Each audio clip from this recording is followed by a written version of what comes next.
the room and online. The report and related materials are also available. Good afternoon to people joining us. Thank you so much for being here for the release of the IMF's October Regional Economic Outlook for Sub-Saharan Africa. 6 months ago, our assessment highlighted the region's strong efforts and that growth had exceeded expectations last year.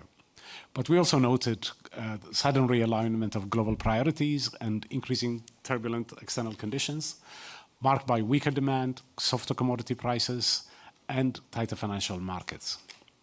Today, these global headwinds continue to test the region's recovery and resilience. Sub-Saharan Africa's economic growth, we now estimate, is expected to hold steady at 4.1% this year, with a modest pickup expected in 2026. And in our view, this reflects ongoing progress in macroeconomic stabilization and reform efforts across the major economies in the region. Important to note that several countries in the region, Benin, Cote d'Ivoire, Ethiopia, Rwanda, Uganda, are among the fastest growing economies in the world. However, we still have quite a few resource-intensive countries and conflict-infected countries continuing to face significant challenges with only modest gains in per capita incomes. The external environment remains challenging, global growth is slowing, and commodity prices are diverging. Notably, oil prices are declining while the price of copper, coffee, and gold are fairly elevated. And external financing conditions have improved somewhat, allowing a few countries, Kenya and Angola most recently, to access international capital markets. The global trade and policy landscape has also deteriorated. Tariffs on exports to the United States have increased, and preferential access under AGOA has expired, while the direct exposure of most countries to the US is limited. Broader trade policy uncertainty is weighing on growth. The projected sharp decline in foreign aid also leaves some lower income and fragile countries particularly exposed. Affected governments have sought to reallocate budgetary resources, but with limited fiscal space, they have limited room for maneuver. Notwithstanding these challenges, it's been really good to see the region showing strong resilience. But this will continue to be tested in the coming months. Pressure points include rising debt service costs, which are crowding out development spending, a shift towards domestic financing that has deepened the sovereign bank nexus, inflation that has eased at the regional level but remains in double digits in quite a few countries in the region, and external buffers that are under pressure and need to be rebuilt. Against this backdrop, we see two broad policy priorities. The first is domestic revenue mobilization. This is very important to increase our country's potentials. There's significant potential to be tapped here also. And the reforms that need to be considered here include modernizing tax systems through digitalization, streamlining inefficient tax expenditures, and strengthening enforcement via targeted compliance strategies. And importantly, these efforts must go beyond technical adjustments. It will be essential to build public trust in tax institutions, strengthen institution capacity, and conduct careful impact assessment, including distributional analysis, to ensure that these reforms are both effective and equitable. Second, debt management. Enhancing debt transparency, strengthening public finance management can help reduce borrowing costs and unlock innovative financing. Importantly, publishing comprehensive public debt data and reinforcing budget oversight are key steps forward. These priorities will be important to further enhance resilience and support inclusive and sustainable growth across the region, for the ultimate goal of making sure that we have growth, reduce poverty, and lots of jobs. The IMF, of course, remains committed to support the region. Since 2020, we have dispersed nearly $69 billion, including about $4 billion so far this year. Our capacity development efforts also remain substantial, with countries in the region amongst the largest recipient of technical assistance. Thank you for your attention, and happy to try and answer your questions. All right. Thank you, Abe. We will now turn over to you for your questions, but before we do that, a couple of ground rules. For those in the room, please raise your hand. I'll put a question in the chat, and then we will come to that as well. I think this time around, I think I'll start from my left. Lady in the yellow, please.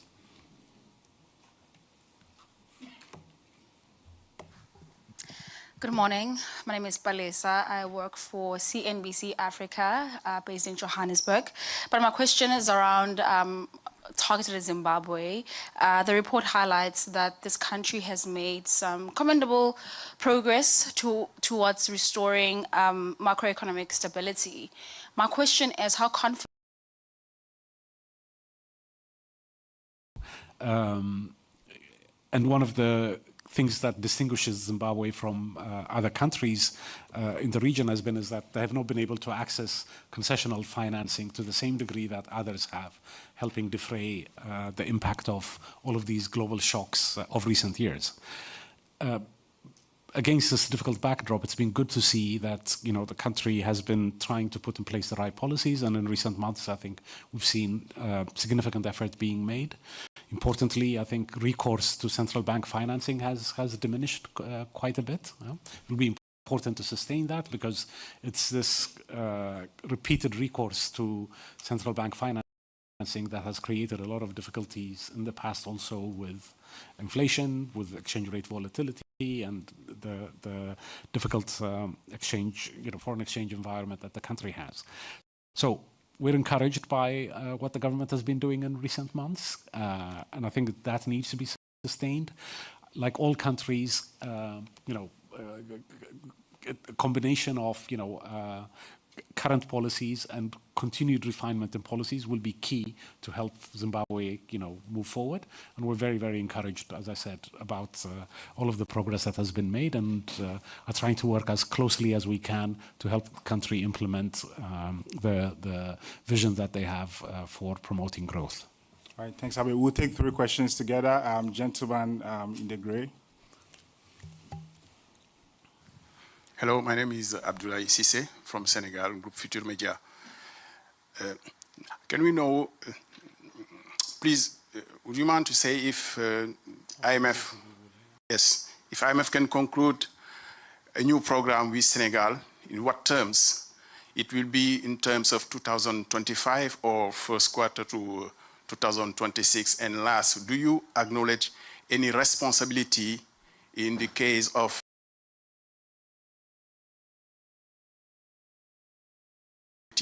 urge IMF to acknowledge its responsibility in this misreporting case? All right. Thank you. Thank you. Anybody else on Senegal? Anybody else on Senegal? Yes. Hi, my name is Magnus Sherman. I'm with Octus in London. The IMF is set to grant Senegal a new program, we heard this morning. Do you expect at this point that will require a debt restructuring as part of that program? All right, thank you. One more on Senegal. Please, go ahead. Okay. Yes. How vulnerable are African banks to spill over from global markets, especially given... And explained, the new government came and explained that they had uncovered problematic numbers.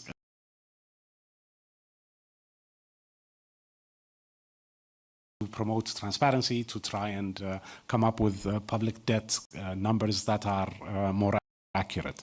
Second, and I think by far most important, is that at this point we are in a position where we can move forward with program discussions and have actively started engaging in this week. And there's a team that's going to be going to Dakar next week to advance discussions. As always with program negotiations, program discussions, the first starting point is to understand what the government wants to do, what the government's policy priorities are, how they intend to tackle them, and that's the first point. So we need to quantify all of that, look at the available financing, and that's when we will be able to determine, what the gaps are, what policy reforms can be undertaken if going forward. So we're at that point where we are, initiating discussions, and at the end of the mission, we'll be able to be in a better position to inform you about where things stand. On the issue of domestic banks' vulnerabilities, to rising public debt levels. So, again, this is a point that we've been highlighting for several years. At this moment, our estimation is that about half of total public debt is held by domestic institutions. This has gone up over the years. As always, it's a double-edged sword. As access to external financing has declined over the years, our countries, our governments have been able to turn to domestic banks, have had to turn to domestic financial institutions to sustain spending levels, to sustain economies.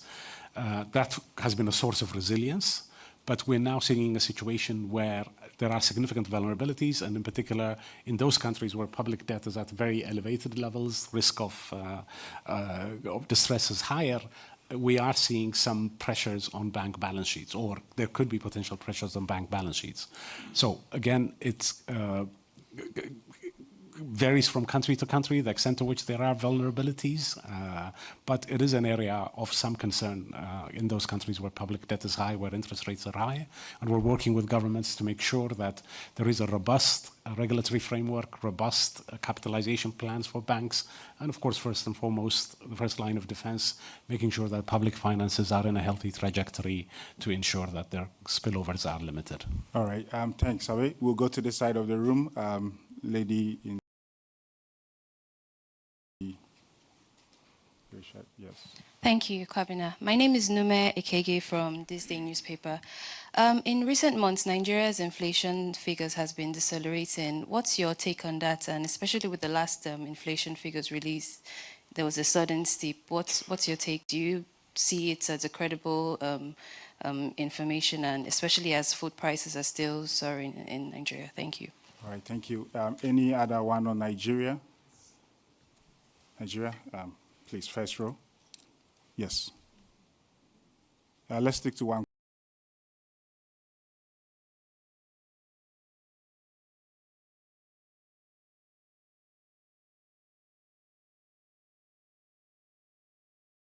Interest payments are due, swallowing more revenue in Nigeria. Of course, $2.3 billion Eurobond due. How sustainable is this high-cost debt strategy, and what reforms could break the growing bank sovereign loop without shaking financial stability?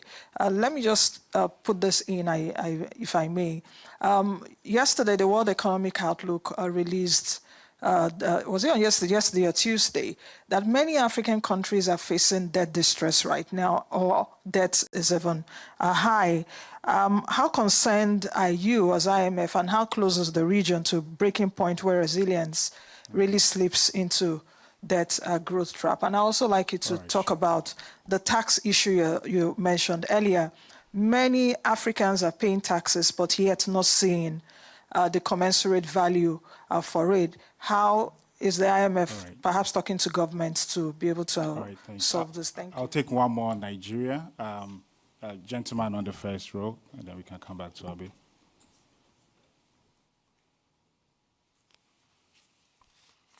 The fund had said that you are working with governments across the world to fight illicit financial flows. It's a major problem for Africa. And interestingly, the flow is going to the global north, while leaving this global south, Africa, where we really need this money to work for the people. I want to find out, what is the framework of the fund working to see that such funds are blocked and the ones taken to the global south or not already are returned to Africa? Thank you. All right, thanks. Abe? Thank you. So starting with inflation in Nigeria, I mean, we find the decline in inflation consistent with the tightening of policies that have been undertaken in recent years, particularly on the monetary policy front, but also the effect of the exchange rate adjustment that took place over the last year or so and more, having come through the system. Huh? So it is consistent with the policy calibration that we see. We're encouraged by it, but I think still some ways to go to get to the government's target. Now, to be very clear, what is being reported, of course, is that the rate at which prices are increasing is slowing down. But there's been a level shift in level of inflation. And this is not unique to our countries, it's elsewhere also, but particularly biting in our countries exactly because, you know, this cost of living crisis has hit our people way more than others with limited capacity to perhaps withstand this shock. Huh? So I don't want to in any way to underestimate the extent of dislocation that has happened in recent years on account of all of these shocks that our countries have been subjected to. Public debt is high, of course, in many countries in the region. Right now, we estimate about 20 countries to be in a situation of at high risk of debt distress. This comprises about 14 countries at high risk of debt distress. And another 6 in actual debt distress. Huh? So, you know, that's one metric of debt vulnerabilities. There are other indicators you can look at, and they all show that public debt burdens are high. So, you know, this is exactly why reforms are needed. First and foremost, of course, is trying to put in place the reforms that will encourage higher economic growth. That is one important input that will contribute to making debt servicing affordable. And beyond that, also, in many countries, there is a need to, you know, do some fiscal reforms. And the extent to which revenue mobilization or public expenditure reprioritization needs to take place varies from country to country, and you know we engage in this in the individual discussions that we have with countries. Huh? But I think the broad direction of travel is one where our countries have been investing quite a lot in recent years in infrastructure, in health, in public education, many important areas.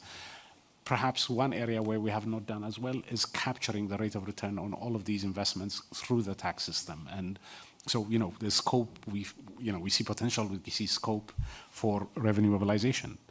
But this mobilization has to go hand in hand with showing that the money that is being collected is being used for the right reasons, for the right purposes. Huh? So, you know, when you talk about tax levels, people considering tax levels high, it's also because they don't see enough infrastructure services, enough, you know, public services in terms of health, education. So, you know, also demonstrating that what money is being collected is going to the right areas, minimizing leakages, corruption, are all also part and parcel of the effort that has to take place. And again, the extent of challenge in this area also varies from country to country, but that's, I think, a related agenda, as I also made in my opening remarks. Lastly, on illicit financial flows, I think, you know, this is the nature of, you know, what comprises things that we consider illicit financial flows vary. Yeah? Some of it is just simple trade, you know, leakages to do with capital outflows. Others have related to you know, people trying to circumvent the tax system. Still others are completely illegal flows, you know, related to corruption or other flows. So I think, you know, the way to tackle this is to identify what the source of the particular flows are and tackle them through reforms.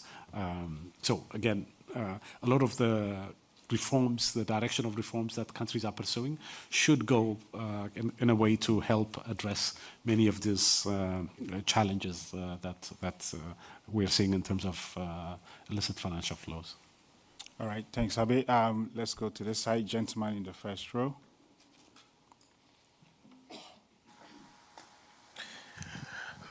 My name is Akwa Hayford. I work for NorvanReports in Accra. Mr. Abe, thank you for taking my question. We know that the stability of our currency has come at a greater cost. and monitoring discipline. I want to find out from you, I mean, does the IMF believe that, the current exchange rate framework that Ghana is using with FX management practice strike the right balance, between price stability and external competitiveness? And what should be the path that the country should chart, when it prepares itself to come back to the market, especially when the program that we are under may be over in 2026. All right, thank you. Any questions on Ghana? Ghana. Name and outlet, please. All right, thank you very much. My name is Richard from Bloomberg News in New York. I would want to find out from you, we talked about easing external financial conditions when we were making a presentation, and we know over the past maybe 9-10 months, we've seen a lot more African countries go to the Eurobond market. And then coming back to the point about the debt accumulation, how much of it is a problem? Because we had a situation where a lot of countries are saying are in debt, high distress, and now we are going back to the external markets.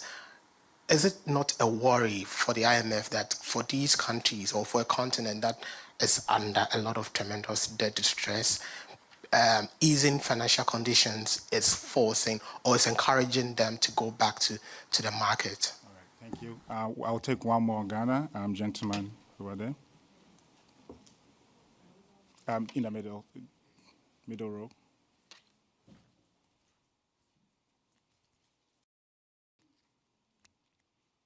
Thank you very much, Emmanuel Ejabin from Ghana GH1 TV. For the very first half of this year, with the period ending September 2025, the Bank of Ghana says we performed well when it comes to our spending. So for the period 151 billion, we did 131. That's 14% below target. But then the nuances, if you go into the figures, you look at all the categories of spend and you realize that on capital expenditure, we did way less, nearly 63% below target. We are below on every cluster of spend except for compensation. As we look to exiting the program in 2026, we are looking at fiscal discipline. This can be easily celebrated as fiscal discipline being ensured by the country. But is the IMF encouraged by it, this level of fiscal discipline exhibited by the country? Thank you. All right, thank you. Abe? Thanks. So on the issue of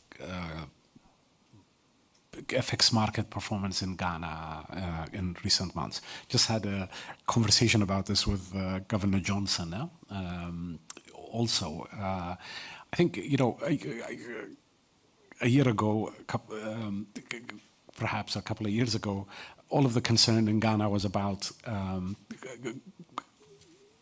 uncontrolled depreciation, a lot of challenges, and that was related to, of course, the fundamentals of the economy, where there were a lot of difficulties. The debt issue hadn't been, it was just surfacing and playing out. So it's been generally good to see stabilization returning to the economy in Ghana.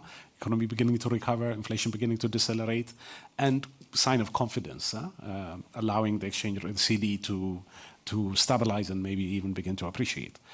Like all such things, of course, there are pros and cons. One is the competitiveness issue that you mentioned. It's not the only thing that affects competitiveness. There are many other things, but an excessively appreciated exchange rate can also have a bearing on this. So, as always, and this is why we're so full of admiration for policymakers in the region. When you have relatively shallow capital markets, foreign exchange markets, money markets, this kind of volatility can be very disruptive to the real economy also. So, it's about trying to strike a balance. Too much interference can itself cause problems. When you have a lot of froth, of identifying them and trying to calibrate policies to minimize that froth. So it really is about striking the right balance. But the direction of travel we feel is the right one, and the appreciation reflective of some fundamentals. But you don't want that also to get too frothy.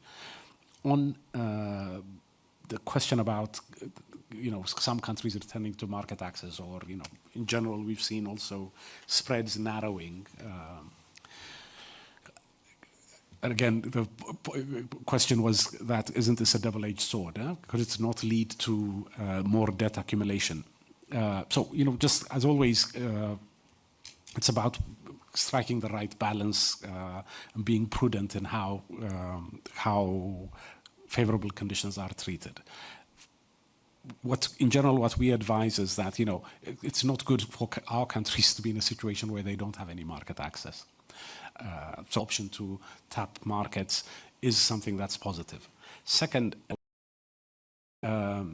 is that, I think many of our leaders, many of our policymakers are also cognizant that, I think many of our leaders, many of our policymakers are also cognizant that while spreads have narrowed, the actual terms of borrowing are way higher than they used to be. So the level of interest rates themselves are, of course, higher.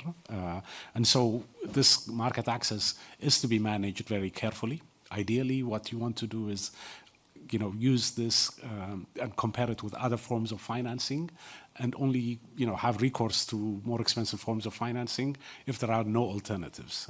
And in any event, the medium-term fiscal path is what should anchor public policy rather than the availability of financing. So in the engagement, in the discussion that we have with authorities, we approach it from that level. Lastly, on Ghana spending patterns within year, as always, the mark of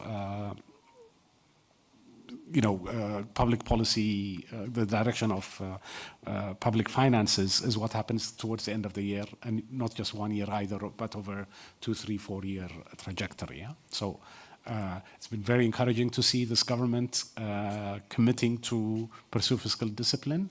And what it needs to be seen is this playing out over the next 2, 3, 4 years. All right, thank you. We'll go online now before we come back to the room. I know we have a lot of questions in here. So if we could go online, I see Rama. Yeah, thank you. Thank you very much, Kwabena. Ramanyang here from CGTN Africa. We're seeing a lot more countries trying to raise funding, or at least create a bit of fiscal space on their public books through novel means. So in some cases, we're seeing them trying to securitize future revenue streams in order to attract a lot more capital. In other cases, also seeing countries trying to convert existing currencies or other existing debt into other currencies. We're certainly seeing Kenya doing that, for example, with $5 billion of debt due to China being converted into yuan. One, are you seeing that happening in a lot more jurisdictions across Africa? And two, are these efforts creating new contingent liabilities that are much, much harder for citizens and institutions like the IMF to keep an eye on? All right, thanks, Rama. We also have another online question that I want to read out from Brian from the Standard newspaper in Nairobi. His question is on Kenya. He says, given the lack of a staff-level agreement in Nairobi, when does the IMF anticipate a new deal with Kenya could be realistically reached? Any other question on Kenya? And I could just go back to Abi. Okay, Abi. Thanks. About if we're seeing the kind of discussions that I think are still underway or about to be finalized on converting or redenomination of some debt into other currencies that we've seen in Kenya. Have we seen that playing out elsewhere? To my recollection, not. I think Kenya is in the vanguard here. And, we see it as part of active liability management exercise that countries should be exploring to see if they can get any benefit from, the cost of debt servicing. I think, we see countries basically lengthening maturities. We see countries trying to reduce interest rates, issuing in, dollars instead of Eurobonds or other currencies. As always, it's important to weigh this against, any cross-currency risks and other challenges, or the main source of export revenue that countries have the currency in which that's denominated. So but I think it's, in the range of active liability management efforts that our countries need to do to try and contain debt service costs. And I think, as long as these factors are weighed, I think it's important and an initiative that we encourage. Second, on emergence of innovative financing schemes. Again, as you said, we've seen these time and again, whether it's PPPs or other efforts to try and generate more resources.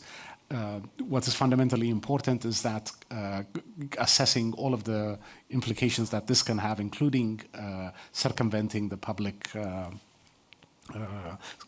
scrutiny, parliamentary scrutiny, etc. So, we always encourage, as first order priority, transparency. So beyond kind of just looking at the mechanics of how this is going to generate resources. So we are working with country authorities that are seeking our input on making sure that we can understand the full implication for public finances.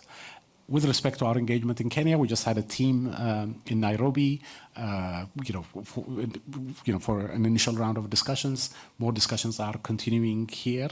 It's all about trying to see what, understand a bit better, have more clarity on what steps the government wants to take, what's feasible in terms of reform over the next couple of years.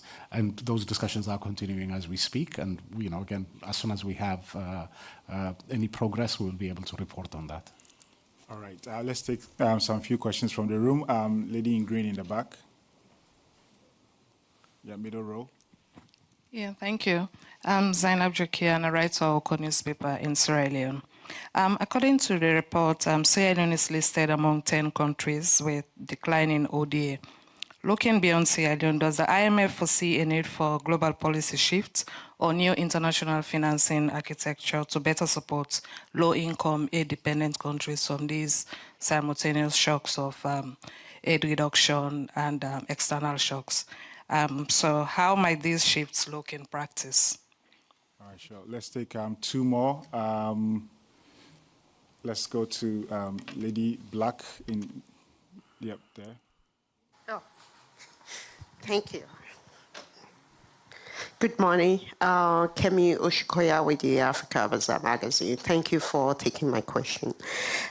Excuse me.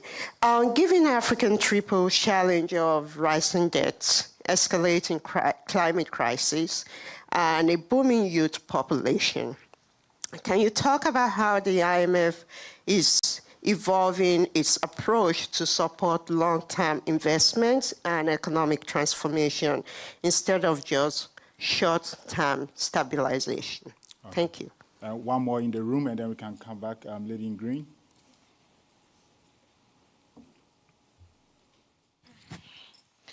Thank you, Kwabena. My name is Nana Musa from News Agency of Nigeria.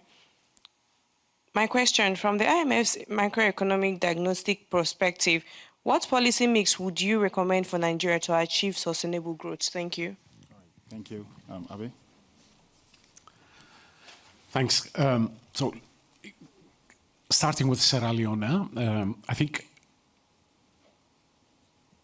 Sierra Leone, is very much, what we're talking about when we, when I was earlier referring to the decline in external aid flows, the more difficult financing conditions. Sierra Leone is one of the countries that has been impacted the most. Sierra Leone used to be privy to quite significant amounts of bilateral grant financing, more into the budget itself directly, and then quite significant other support via project financing. But as aid flows have declined, this has put more pressure on the government balance sheet, and the government has had to resort to borrowing in much more expensive terms, including from domestic markets. So domestic debt has gone up. So it is exactly emblematic of this difficult environment that our countries have been subjected to. There's no silver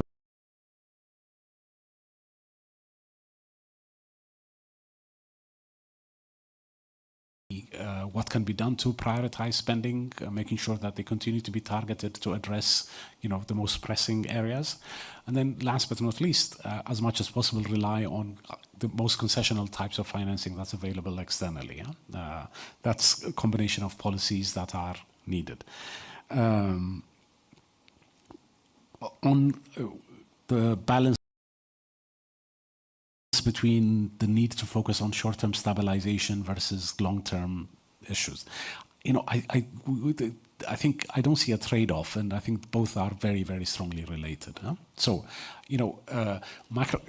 in recent years, what many countries have been struggling with is the impact of exogenous shocks, in some cases more homegrown challenges, resulting in significantly wide macroeconomic imbalances. Without addressing those imbalances, you're not going to have any growth, either near term or in the long term. Our role as an institution is to help countries improve those imbalances, and we work with governments to do that. And that is a prerequisite. That's a necessary condition for growth, for job creation. So, the work we do in those countries where macroeconomic imbalances are elevated is very much with an extreme and absolute focus to help lay the ground for growth and recovery. Yeah, and I think that's exactly what we see in places like Ghana, Zambia, Ethiopia. Helping address those imbalances is creating the conditions exactly necessary for growth. And then lastly, on Nigeria, I think what I can say is that the government has identified domestic revenue mobilization as perhaps the most overriding challenge that the country faces. Extreme reliance on oil resources has been problematic for Nigeria, as Minister Wale Odun has been saying. Has been problematic for Nigeria, as there's this one. I think that's the right one. All right, so we have time for two more questions. Gentleman with a cap on. No. Sorry. Okay, then let's come to the middle. Fiona. Thank you so much. My name is Fiona. I'm a broadcast journalist from Rwanda, and my question is just around, with the global growth slowdown, as well as the borrowing conditions still remaining tight, I'm curious to know how Rwanda is able to maintain the macroeconomic stability, but also looking at AGOA's expiry and also the rising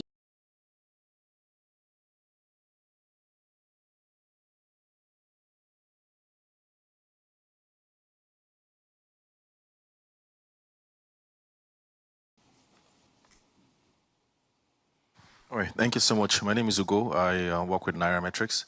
Just a couple of questions to Ghana and Nigeria. We spoke about a lot of the policies that is happening in West Africa, monetary policy, fiscal policy, but more recently, there's talk around capital gains tax for Ghana and Nigeria. Just curious to know from your point of view what you think that could mean for capital flows into at least two of West Africa's largest economy. Thank you.